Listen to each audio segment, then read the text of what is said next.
Welcome to this technical walkthrough. Thank you for joining us today. We're thrilled to have Cayman from Lodestar team co-hosting the session. Cayman will walk us through the key functionalities of their code base and share valuable insights into their smart contracts and assets. From the Immunify side, I'm Daniel, and I'll be co-hosting the event alongside Cayman. With that, I'll hand it over to you, Cayman, to dive into the technical side. Awesome. Yeah, let me share my screen here.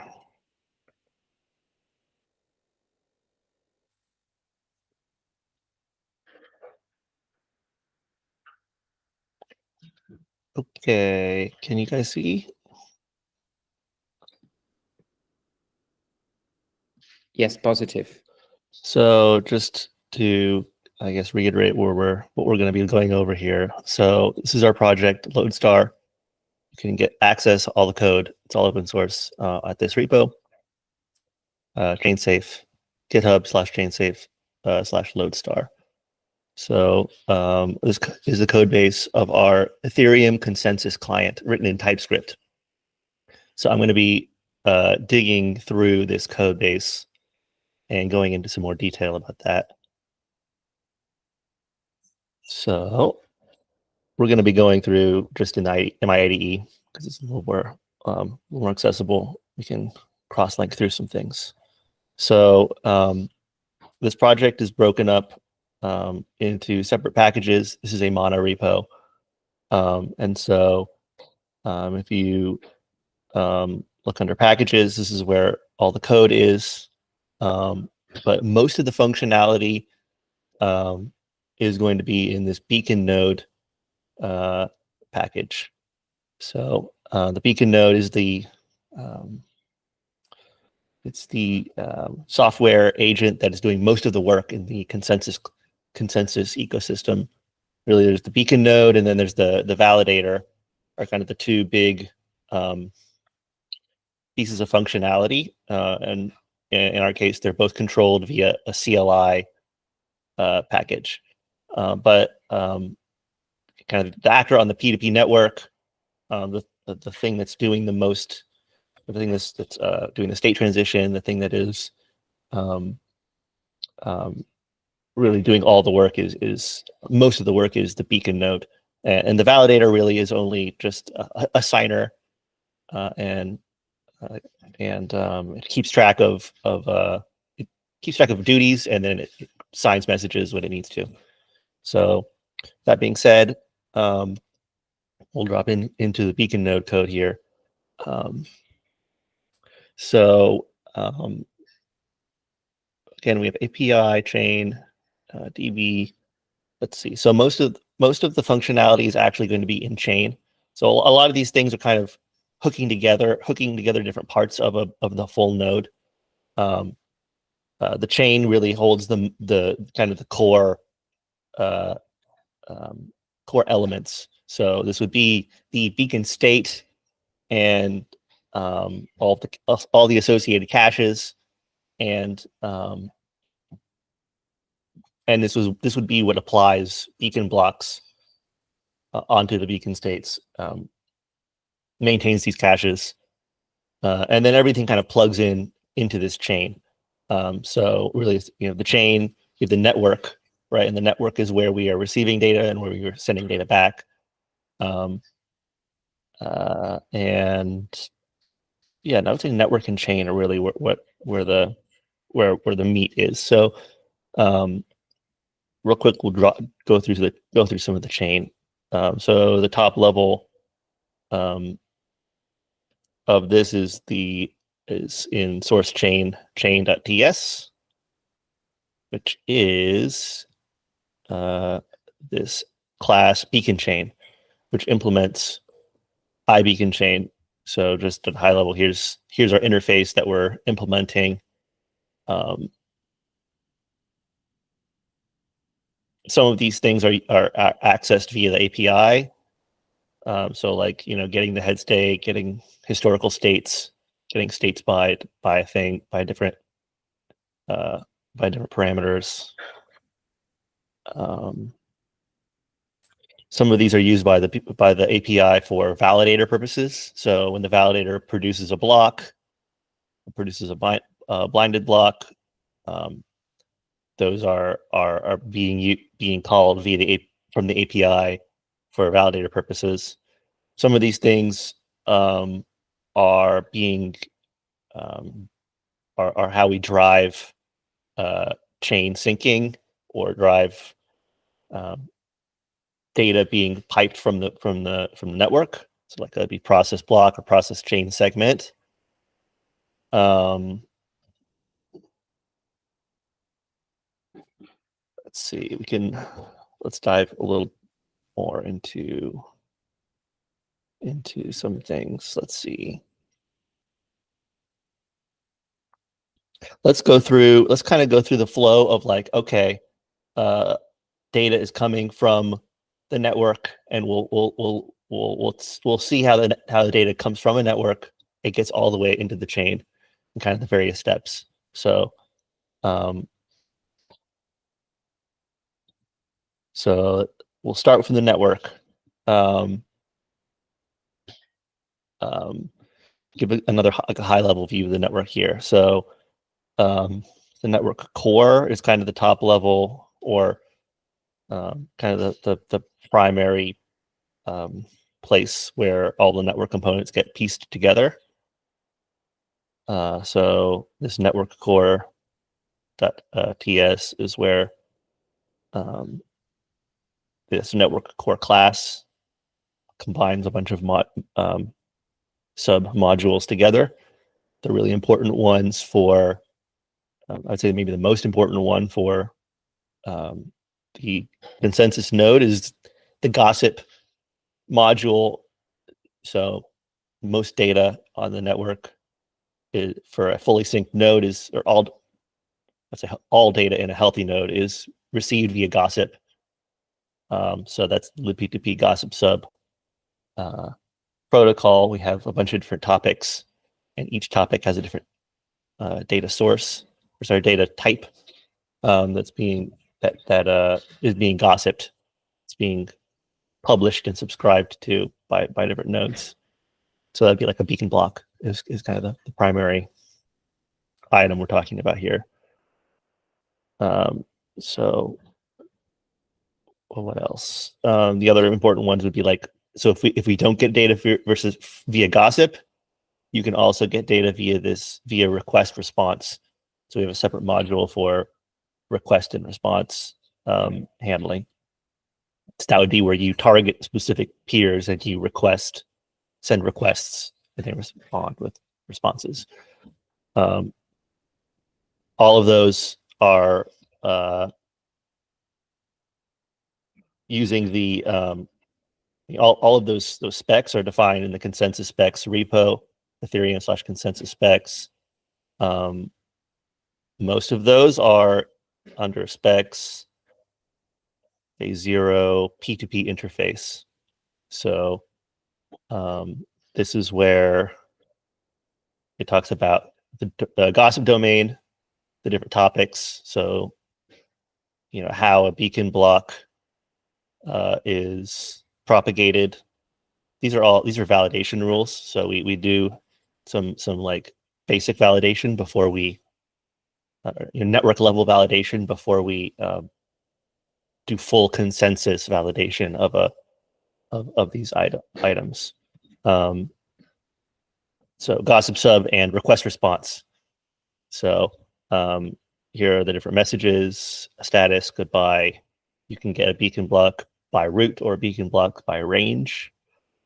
So this, when we're talking about these modules here and the way that the data is transmitted and kind of the protocols there, those are all defined here.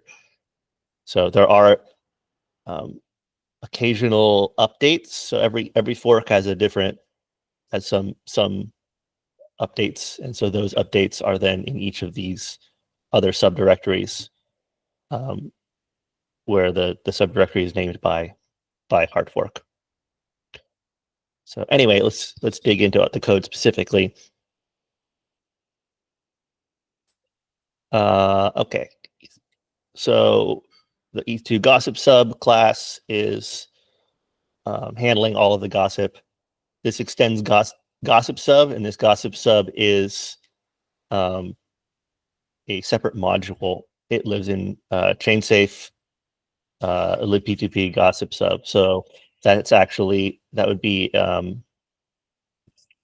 the ChainSafe JS libp2p GossipSub repo. So if you're wanting to dig into the functionality there, there's a lot here. It's mostly all in one file, index.ts. This is pretty long file, but yeah, it's all there. And there's a spec that goes along with this, the GossipSub spec. So definitely this is a place to do some digging. So anyway, we extend this class, and basically what we're doing is we're configuring the GossipSub module. A lot of these are just details related to the GossipSub spec. Some of them are defined in the consensus specs. Some of them are more implementation specific. For example, the JS libp2p GossipSub has this idea of a fast message ID, which is a string message ID.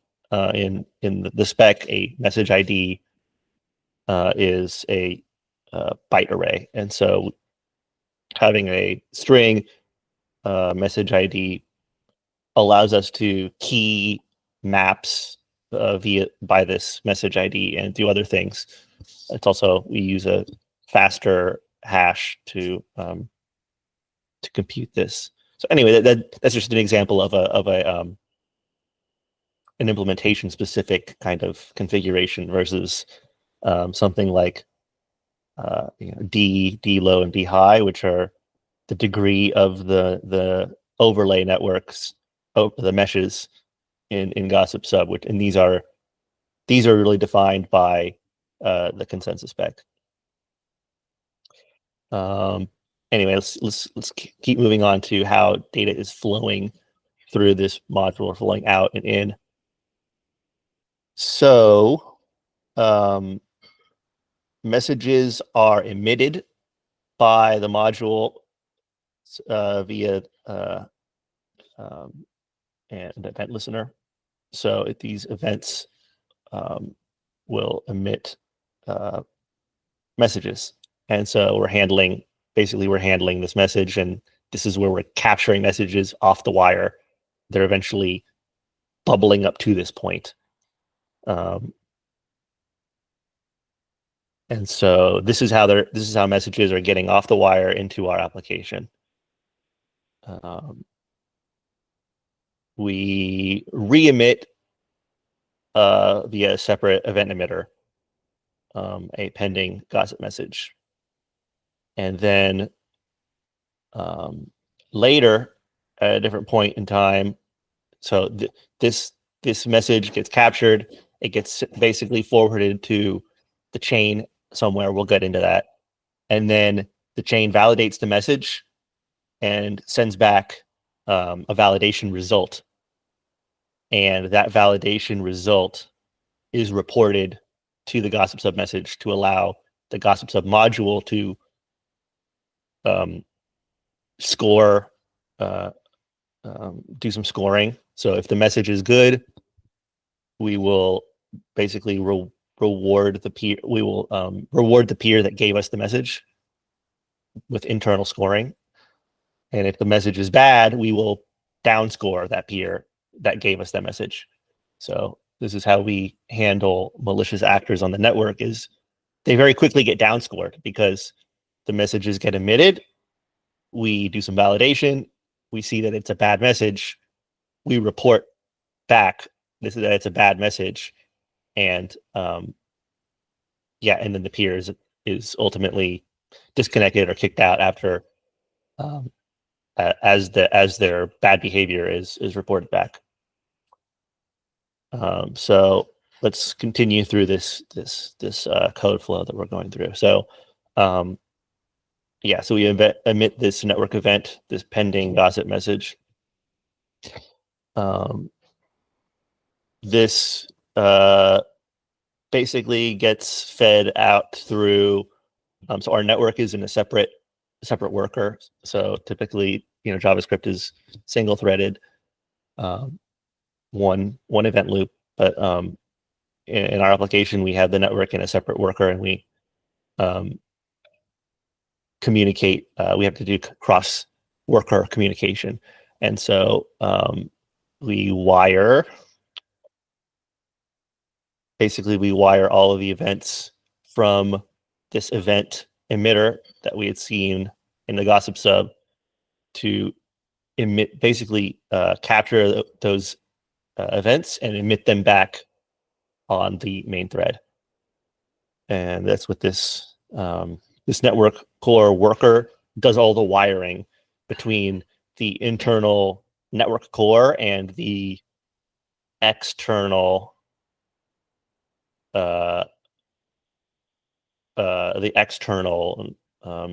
network core, which was on this would be on the main thread.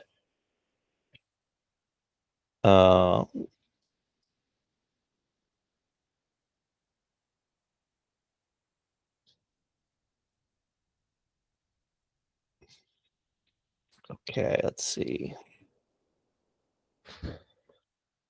So we're looking for pending gossip message.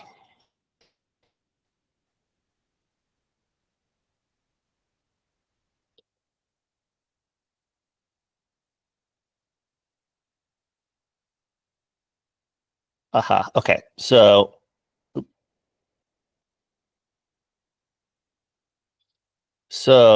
that brings us to the network processor. So the network processor,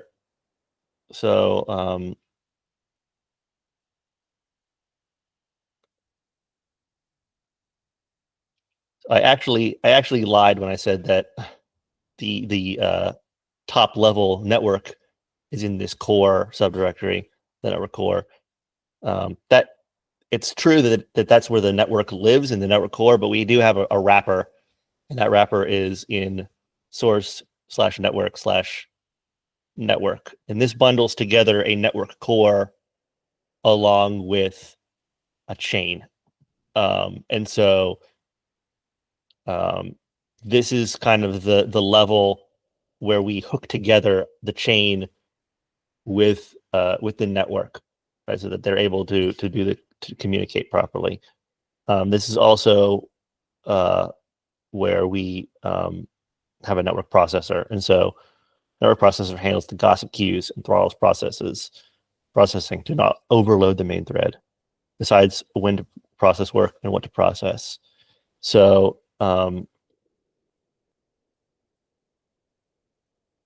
yeah, you can see that the network processor is where the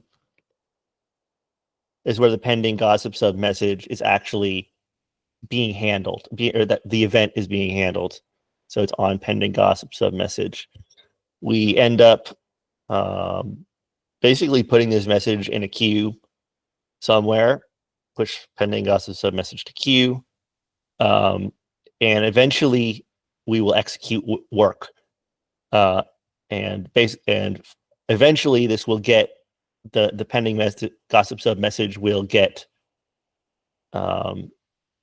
processed. So let's see. Process pending GossipSub message. Aha, okay. So this .gossip validator function. So every so this, we're getting one event for all of the different types of data on the network, which would be blocks, attestations, slashings, etc. And so here is where we are going to be, with these gossip validator functions. That's where we're going to be doing the specific validation for that data type, a block versus an attestation. And so we have two different types of validation. We have a batch validation and a single validation. Let's see, gossip validator function and batch. Okay, yeah.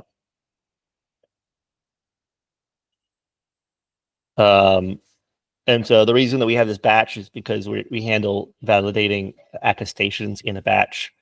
This gives us we're able to do some optimizations, and a lot of attestations come over the wire that are the same message with different signatures. They're signing over the same message, and so we're able to do some fancy to do some optimizations here. Basically, like aggregate all the signatures together, mixing in some randomness as we're doing that, and do a single BLS verification rather than a bunch of BLS verifications. And you can see how we do that. E3 search.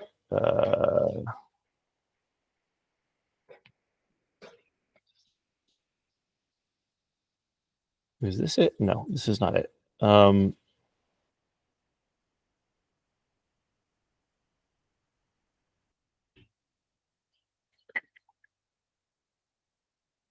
Attestation verification optimization. Hey. So yes, if you look up attestation verification optimization, you're wanting to hack on that, try to poke holes in this. This is the optimization that we're doing when we're verifying a bunch of attestations. And yes, we'll leave that at that. So eventually, right, we're calling these. Where did that? Why did my IntelliSense break there? Let's see. Gossip validator function. Where? Okay. Right. So eventually, we're calling this gossip validator function. And so essentially, let's see.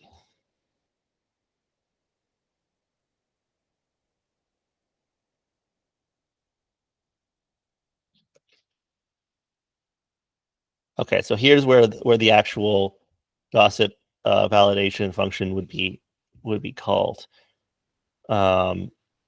And depending on the outcome, it's either going to be returning an accept and ignore, which means we don't know it wasn't a known malicious thing. It might just be like a stale message or something that we can't right, the message is neither delivered nor forwarded, but it's not downscoring the peer. Very important. And then reject is what happens when it's invalid and the peer that sent us the message gets downscored. But anyway, these gossip handlers, but we have this type here, but basically these gossip handlers are in, the code is stored in chain validation. So let's look at block here, just because that's, so validate gossip block. So this is actually what would get called, right, when we're doing our gossip validation function. And these conditionals here, they really should all line up with what's in the spec here. So the block is not from a future slot. And if it is, we need to ignore. Let's see. The block is not from a future slot. And if it is, we need to ignore. So the current slot is less than the block slot. Then we throw with an ignore. right? So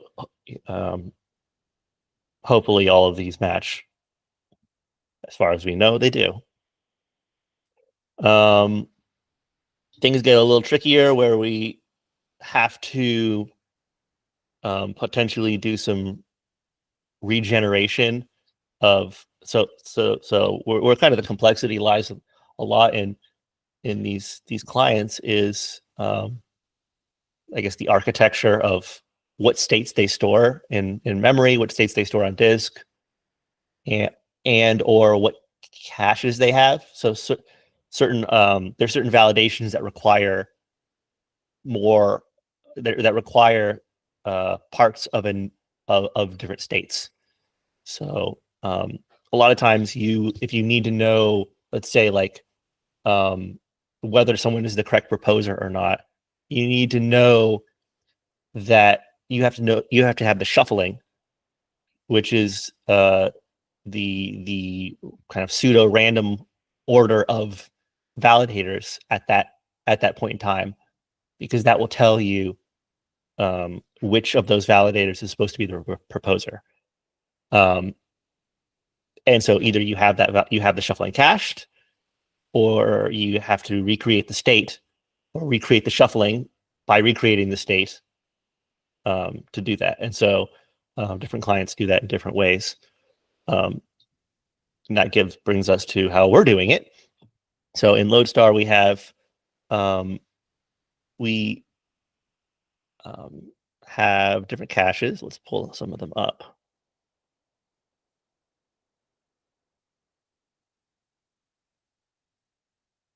State cache. Here we go.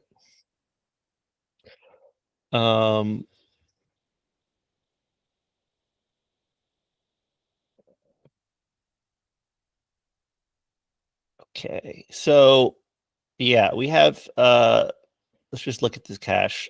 We have there's some documentation here that kind of explains a little bit of what we're doing here, but kind of backing up from this, there is one thing that's really important to note, and that's like if you were kind of naively just storing a bunch of states in cache in memory, you're gonna run into a problem in that you're gonna probably run out of memory unless you have a lot, like I don't know, hundreds of gigs of memory.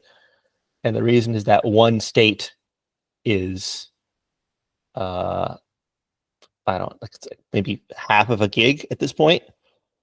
And so what we're doing is we're using structural sharing of memory. So sorry, let me back up. We are storing the beacon state as a full Merkle tree, full linked data structure in memory, and that let's see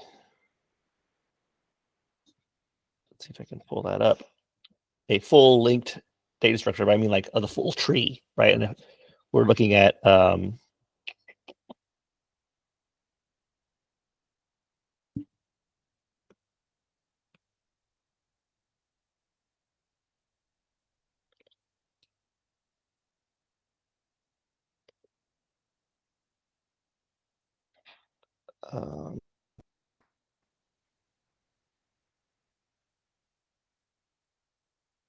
so sorry, this is I'm going backwards here to try to find the actual interfaces that I can show you, but let's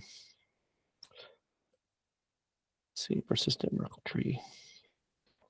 So now we're kind of getting into this realm of simple serialize and how we're storing our Merkle tree. That all that's stored, that code is in ChainSafe SSZ.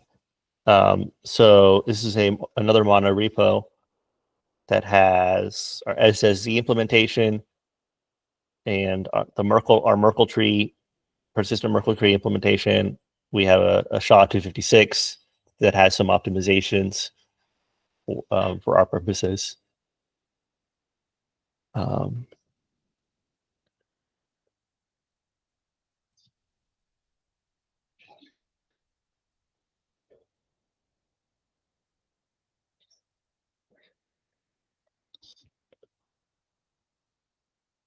let's see. Okay, so but basically what we're doing here is we're storing. I was saying we store the full linked data structure. So what I mean is, like, there's leaf nodes and branch nodes, and the branches of branches of branches all the way up to the top, to the root. And these are immutable data structures, or they're treated immutably. And so what we're doing is we're the structural sharing that I just mentioned before. Different states only, when we're updating states via the state transition, like the post state has a lot of similarities from the pre-state. And so there's a lot of shared, if you want to think about it from the tree perspective, there's a lot of shared subtrees. And so we are actually sharing those subtrees. We're sharing memory because we are able to, basically have different roots pointing to different higher up nodes pointing to the same lower down subtrees. And so as states progress, they do get more and more disparate, but we're able to store a lot of states in memory, because a lot of the states across time, across different slots, are close enough that they don't really take a whole lot extra memory. So, like, you store one state, it's half a gig. You store two states, it's like half a gig plus, like, I don't know, 10%, right? Instead of being a full gig. So you get a lot of savings by doing the structural sharing. Now, working with a Merkle tree is not like working with the tree representation of a state is not great for doing state transition, because everything is, it's just in like leaves. All the data is in leaves, like they're 32 byte leaves, versus being a number, or being right, in the case of like the state slot, or right, like the epoch, that the finalized epoch that's stored in the state, different validator balances, right? And so what we do is we have a whole lot of code that basically helps weave together multiple different representations of that data. And so we have a composite view. Basically, views are, and view du, with du's deferred update, basically are the ways that we handle that. A view is basically a wrapper around a tree that gives you an interface that is easier to operate on in JavaScript. And a view du is the same thing, but with deferred updates. So basically, you can do a bunch of updates and then do a single commit, which will burn those updates into the tree. And so the reason that we're doing all of this is because we have to hash the whole tree at the end of every state transition. And so a lot of work, a lot of this is basically trying to not have the hash tree root, like hashing the whole state, take too long at the end of every state transition, every block that every slot that we're processing. And also be able to store multiple states in memory, and also be able to operate on the states. And so, yeah, you can see we're kind of naturally went into our state transition package here, and so this is where a lot of the state transition code happens, and a lot of this operates on cached beacon state all forks, which is a type that basically has a bunch of caches, and it has this a view du of the state. So let's just look at what the cached beacon state is, because that's because we're here, so I might as well take a peek at it. So this is the additional cache that we have, or additional caches that we have for every beacon state. So along with the Merkle tree, we have these other caches. So a config is basically the parameters of the network. This is basically what you see when you look at configs in the consensus specs. So just to like give you an idea, it's things like the fork versions and the fork epochs, when to fork, all the fork type of things, all of the kind of toggles that happen for mainnet. We have an epoch cache, and this is really has a whole bunch of things. Main things are a pub key cache, pub key to index, and index to pub key. Right, so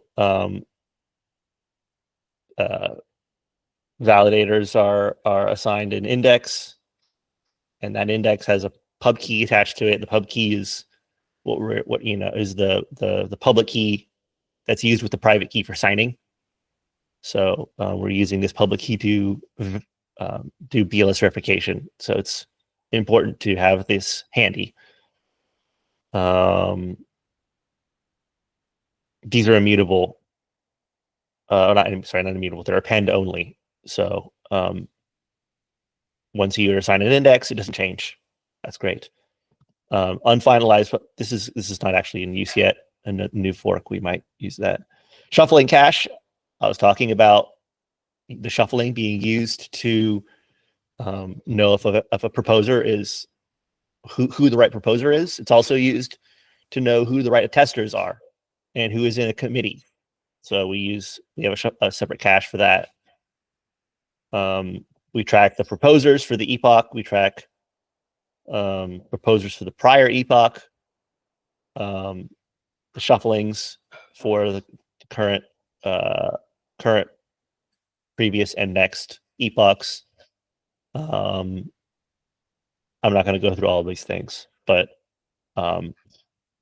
yeah, this cache is really useful, and it's shared for that whole epoch.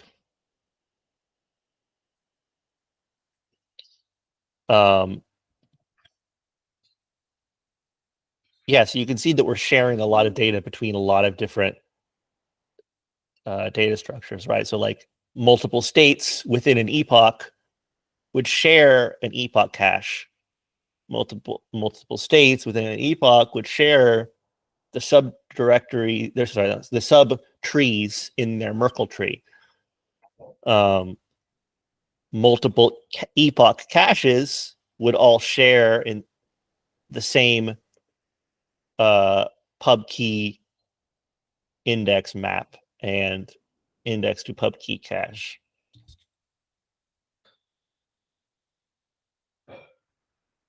I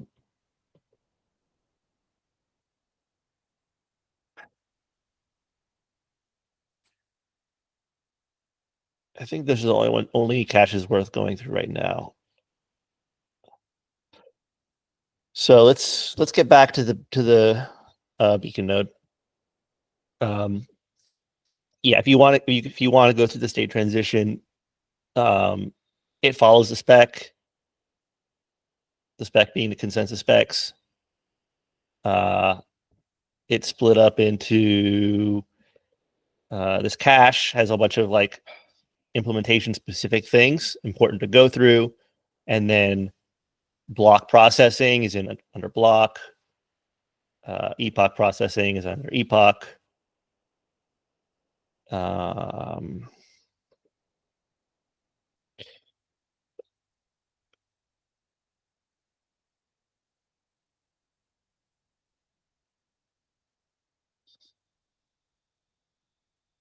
We have a separate cache for epoch transitions. So we populate this epoch transition cache before we do the epoch processing.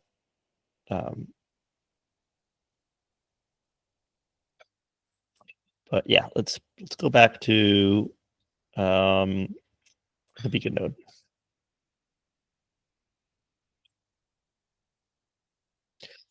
One thing I wanted to talk about is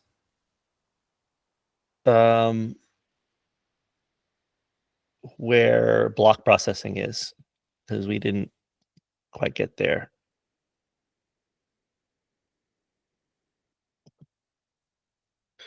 So beacon chain blocks to be an import block. Let's see what this is called. Aha, okay, process blocks. So where's process blocks called? Process blocks is called in the block processor.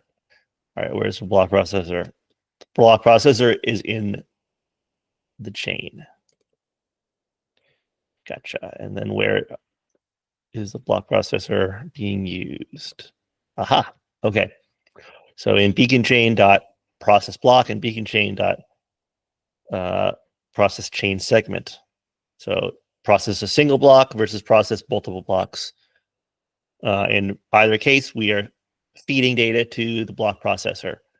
So you may notice by now, we have a lot of queues. A lot of the beacon node is about queuing things, queuing data coming in different places to avoid, and basically to avoid data, your node blowing up in various ways. And so we are feeding in blocks into the block processor so that we are only ever processing one block at a time, and not doing a bunch of block processing at the same time. But ultimately, all of block processing feeds through this process blocks, which does some sanity checks, and then it calls import block. And import block is where we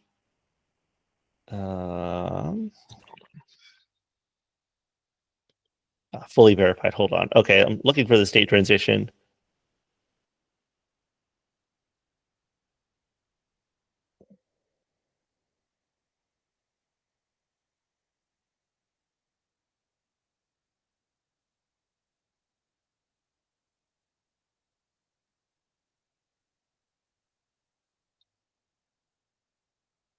Verified blocks in epoch. There we go. So this is where the state transitions are actually happening. So we get the pre-state of the segment. We verify the execution payload and data availability and state transition all concurrently, and hopefully it will also be in parallel. So this calls out to the execution layer to verify the execution payload. We can't do that as a consensus client. We are verifying data availability for the blobs, making sure that we have all the blobs. And then we verify the state transition. So this is where ultimately our state transition, bingo, top level state transition function is being called.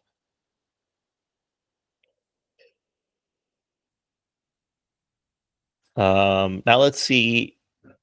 I think that's good here. I think this is enough to kind of trace through the code for y'all to be able to trace through how blocks are feeding in. And oh, well, hold on. I didn't get to importing the block. So importing the block is basically produces multiple permanent side effects. Perfect. Yeah, you're putting the block in the database. You're importing the block in the fork choice. Importing attestations in the fork choice. Yada yada yada. Basically, it's a fully verified block. Do the things you need to do once that we know that it's fully verified.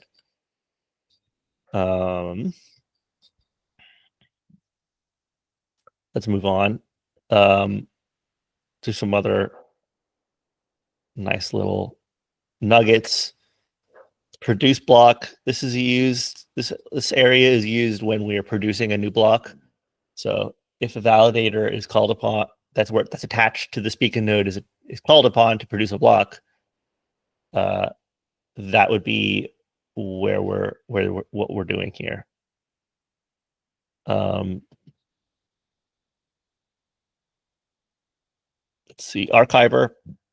So after every epoch, this is where we are switching blocks from the hot database to the cold database.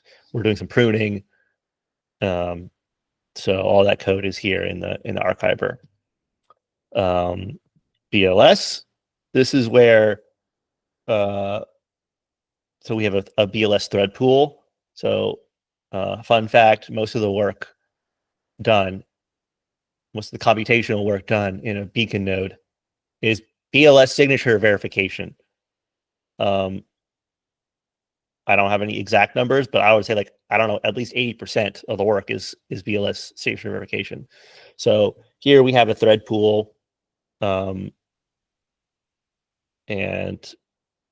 we're doing the verification in these worker threads. And of course, there's a queue that handles putting work into the pool and sending work back to who wanted it.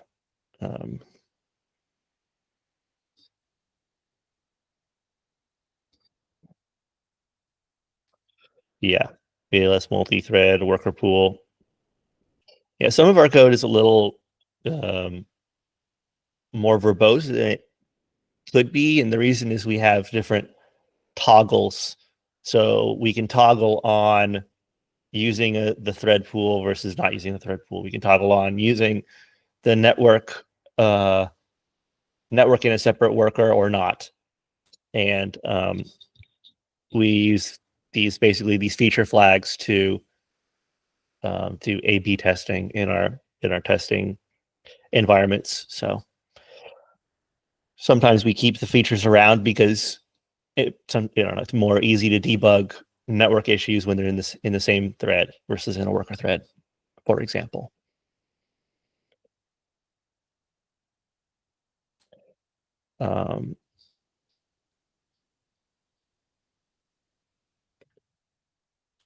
Quickly, we can go to the API implementation. So there's a lot of code in this beacon node source API.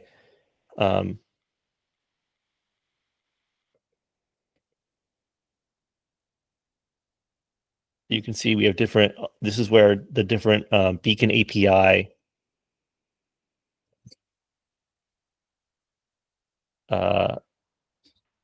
where these different endpoints that are specified here are actually implemented on the server side.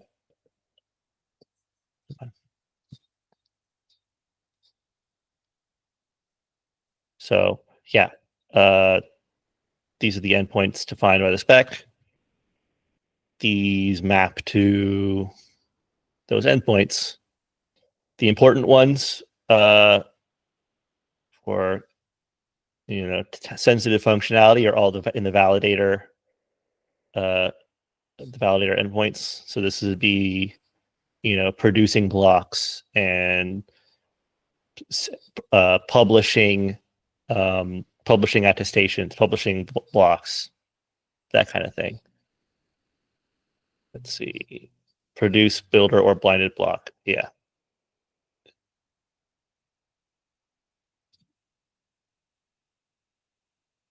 Produce block v3, produce blinded block, produce attestation data, and then we have publishing, publish, aggregate and proof, publish, contribution and proof. Yeah.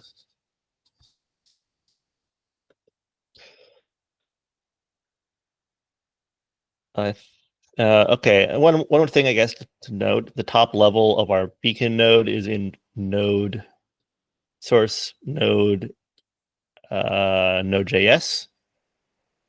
So that would be class beacon node. The main beacon node class contains all the various components. Right, it has all the things that we were kind of going through before. And I would like to quickly show you how this is put together in the CLI. So CLI source commands beacon handler. So this is the function that gets called from the CLI side. So if you're wanting to do any kind of tweaks on the CLI, that would be happening in this CLI package. So you can see first we get a beacon state, we create a beacon config, boom, here we're creating the beacon node. And this is starting the node right here. And then we have a shutdown, a graceful shutdown. So that's that. I wanted to leave a few minutes for any questions. I thought there might be 6 questions. Is that right, Daniel? Yes. Thank you, Cayman. Thank you for the thorough explanations. There was a lot of information and many details. Truly awesome. Yes. So as you said, we would like to go through 6 questions to emphasize some key nuances that can aid our security researchers in effectively identifying vulnerabilities. And the first question is regarding the following area. What unexpected bugs have you encountered during past audits? And how did they impact your security assumptions or threat model? Mm-hmm. Yeah, I would say that most of the issues that we ran into are like DOS issues related to like unbounded queue sizes or unbounded message sizes for untrusted data coming off the network, like for example. And so that's one thing that happened during audits. Another issue that happened not during audits, but just unexpected things that could happen were the various times where like memory, we ran out of memory. So out of memory exception. You have to configure Node.js to have a specific memory limit. If it goes over it, the operating system kills you. So if we had a bug in our caching where we weren't pruning things properly or something was stored in memory that wasn't supposed to, yeah, we would reach that limit and then get killed. So yeah, I think that answers that.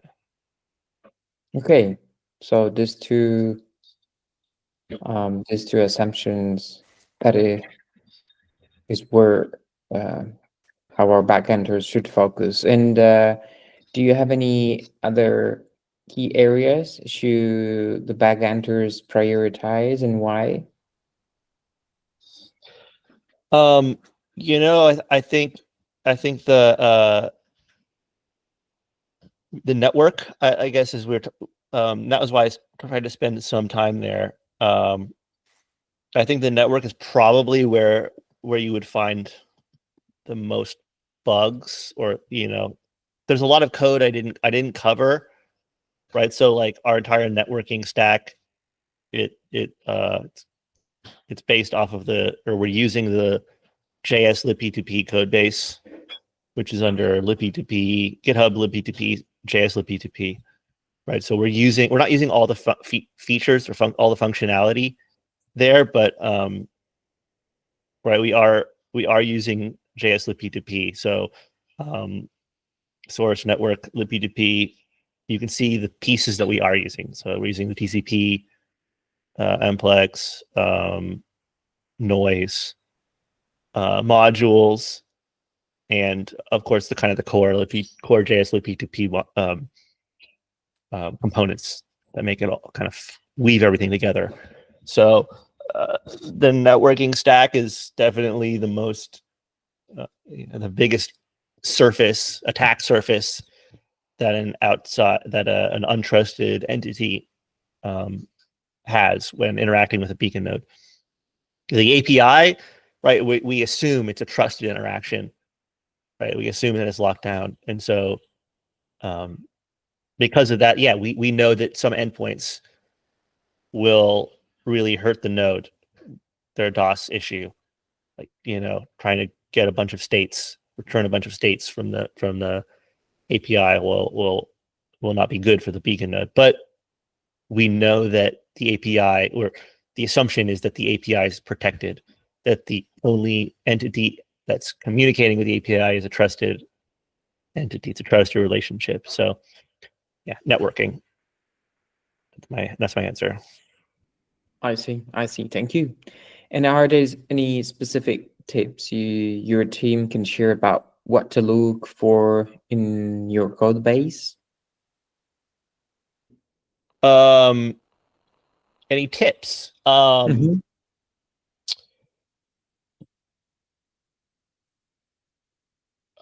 would say the tips. Let's see. You can definitely clone down the repo, right? And like we have, TypeScript has really good IntelliSense support. You can click through very nicely and see kind of navigate up and down the code, up and down the call stack, see where things are happening. Tips. Let's see. We are also we're really active in our Discord, the ChainSafe Discord. So if you want to come to our Discord, we will answer your questions if you ask any questions or make any comments. So I would say, yeah, come to Discord or open an issue or a discussion on our GitHub, on our repo, and we will definitely respond. Right. That sounds reasonable. And are there any resources you would recommend for learning more about your project and code base? Yeah. So I think I covered a lot, some of the specs side, right? So a lot of what we're doing is like just implementing specs. So we come to consensus on like what the functionality of a thing should be. We need to then have our code perform that functionality. So, becoming more familiar with the consensus specs. There is an annotated spec.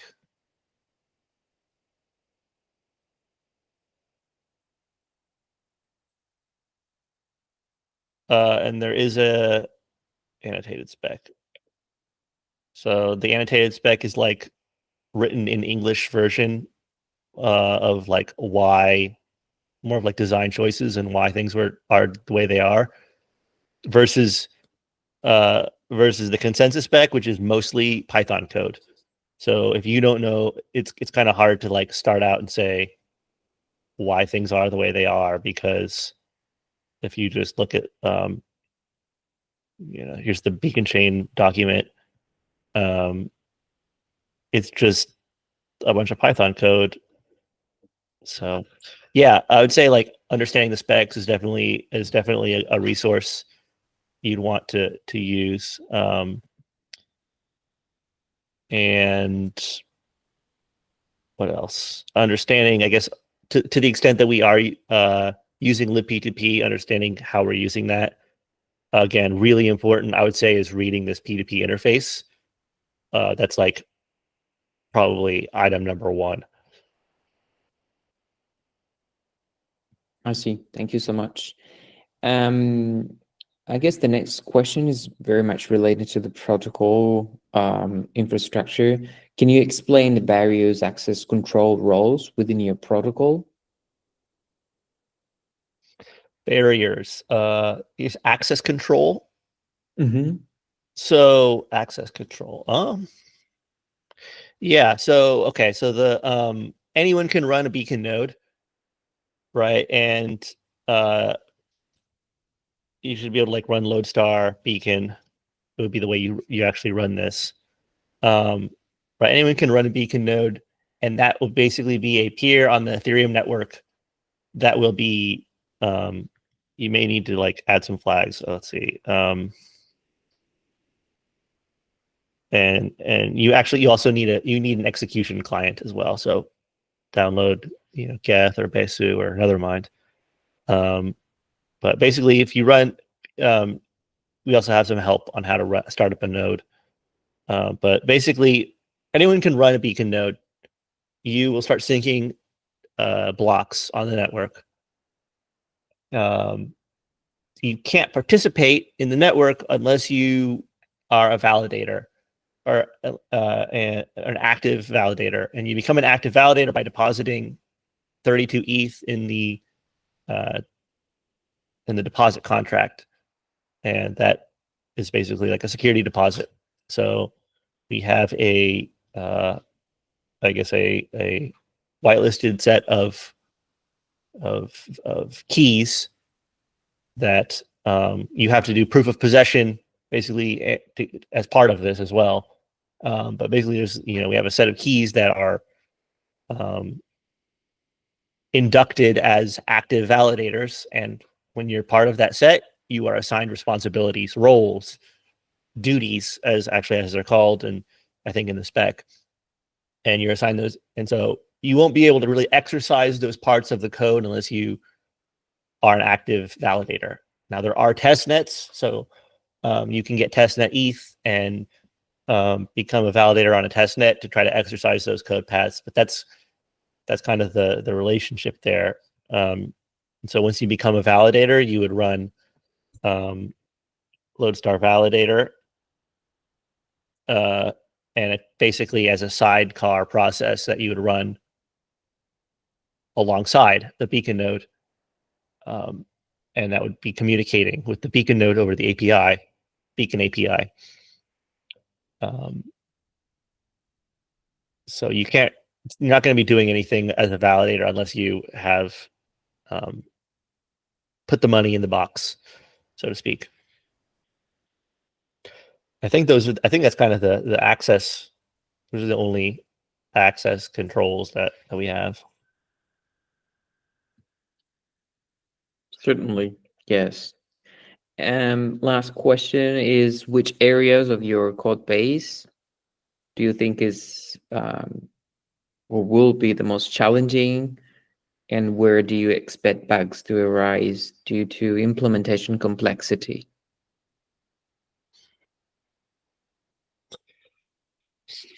Yeah. There's a few places I would say. Kind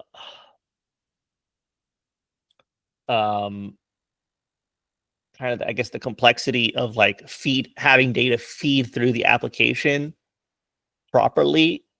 That's one point. Like, so if data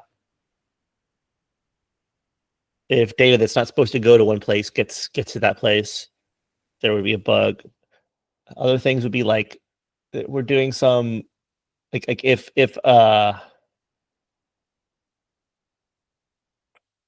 where would the bugs be?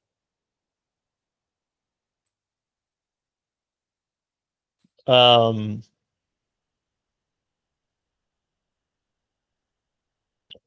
a few places where we're using numbers that could if we could get if it could overflow or it could turn into not a number, that would be really bad. I think we're protecting against all of that, but that would be one thing to look at, is use of numbers instead of big int, because big int has a really big performance. You get a really big performance hit for using big int. Other bugs. I mean, kind of a bug that would cause us to like blow up or like run out of memory that'd be something that could happen. Yeah, it's a hard question. Sorry, I don't have a good answer. No, that is it. That was the last question, which you already provided an answer. So that's it. Thank you so much. Thank you again for the 0 explanations, and thank you everyone for watching. Again, there is a lot of information, many details. So thank you. If any of the listener have any follow-up questions, please feel free to reach out, and Cayman and the technical team will be glad to provide any clarification for sure. So once again, thank you all and happy hunting.